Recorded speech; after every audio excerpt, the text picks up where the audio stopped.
and I simply remove the telephone jack and plug it into this box here, the modem. I then take another wire from the modem and plug it in where the telephone was. I can then switch on the modem. It's now telling me to phone up the main press cell computer. So it's a very simple connection to make. Extremely simple. I'm now waiting for the computer to answer me. And things are starting to happen. Things are starting to happen. Why did you buy a computer? Well, I was very interested in the new technology and didn't want to be left behind. I don't think it's only for the youngsters at school now. I think us older ones will have to learn a lot about it. What is Internet anyway? Internet is that massive computer network, the one that's becoming really big now. What do you mean? That's big. How does one? What do you write to it like mail? No, a lot of people use it and communicate. I guess they can communicate with NBC writers and producers. Allison, can you explain what Internet is?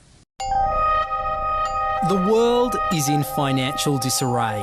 Currencies failing, economies in wild flux, jobs being lost. But what if you could build an entirely new economy, one specifically designed for the digital realm? Well, that is the dream behind Bitcoin. Bitcoin, for those of you who don't know, is an electronic online currency that was created in 2009. It was made by someone who did it under the pseudonym Satoshi Nakamoto. Like any economy, you don't want too much too fast because then the value of your currency drops, or so slow that your economy grounds to a halt. It's designed to be a self-stabilising economy. Whether it actually is that way though, well, that is a little bit more complicated. Because some people have said, hey, Bitcoin is the answer to those problems. Are you a believer? Well, Bitcoin is exciting because it shows how cheap it can be. Bitcoin is better than currency in that you don't have to be physically in the same place. And, of course, for large transactions, currency can get pretty inconvenient. And what is Bitcoin? Bitcoin is a currency on the internet. I sent 100 euros worth of Bitcoin from here in Tokyo directly to you guys through this camera, through the network, through the TV, right into your home. If I had tried to do that, send you the money with a traditional bank, it would have taken several days and probably cost 30 euros. I just did it right now with Bitcoin instantly, basically for free, and didn't have to ask anybody for permission. I didn't need a bank, I didn't need a government, I didn't need anybody. I just needed myself and you and our smartphones to do it. That's the power of Bitcoin. Wall Street is fraud, America is fraud, the world is fraud, banks are fraud, central banks are fraud. We live in an era of fraud. It's all based on fraud, and they get a percentage of the fraud. That's the business model. To suggest that there is any moral or ethical aspect to anything that's going on now is to be completely naive about the fact that we live in an era dominated by financial terrorists, jihadis of banking. They're here to kill you and themselves. They believe in an ideology, not the Quran, but Adam Smith, that they completely misread and interpret as something to justify their blowing themselves up. Janet Yellen's a terrorist. Mario Draghi's a terrorist. The Central Bank of Japan is a terrorist. These are the real terrorists. Funds received. This community is switching to what they think is a better monetary system.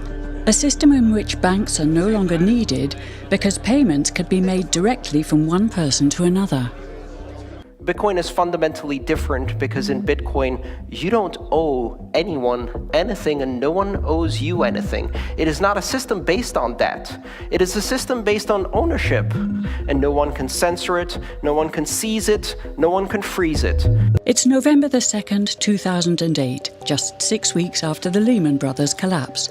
And all over the world, there are panicked debates about how to save the banks. Then, on a little visited web forum for cryptographers, a document appears in which a completely new monetary system is proposed. The visionary author calls himself Satoshi Nakamoto. These were the darkest days of the financial crisis. So that to me suggests a very clever mind that saw an opportunity, the perfect opportunity to introduce a new radical technology and a new radical approach to money and finance at just the right moment when people would be very open to making this big shift that's required to adopt a new currency. What's exciting for me is like a global economy. Right now we say we have a global economy, but I can't take $1 and give it to you in the Netherlands and then you know what to do with it, right? You would have to go and change it to your native currency. And when you kind of eliminate that step, and I can just send you one form of payment and you can send me a product in a matter of seconds, that starts to change things from a global perspective. How could this digital coin invented by this Satoshi Nakamoto become hundreds of times more valuable than the dollar?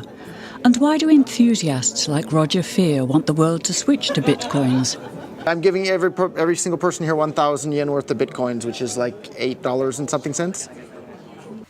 Back in the early days, you know, I'd get phone calls from my buddies. Oh, hey man, I lost 10,000 bitcoins because my computer blew up, right? Back then, one bitcoin was less than a penny, right? So nobody cared. They lost $10. I don't care, right? And now 10,000 bitcoins, that's $5 million. That's a big deal, right?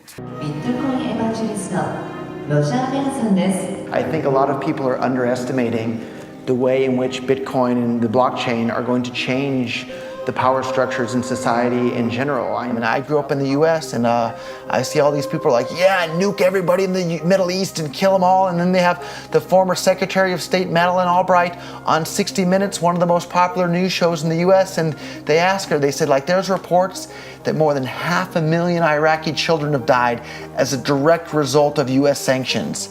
And she looks back at her with a straight face and she goes, it was a really tough decision, but I think that it was worth it. Worth murdering 500,000 kids because of what the government did? And I apologize for crying, but it just disgusts me from my core when I see government people murdering people around the world. It's not just theoretical, these are real people with real lives. And it's real people, and Bitcoin has the power to undermine everything they're doing to people around the world. And I'm sorry for shouting, but it just disgusts me what these people in government do. And they do it through central banking and through the control of the money supply, and Bitcoin takes that away from them.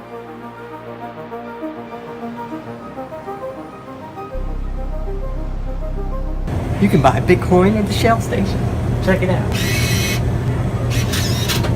Good. Got $2.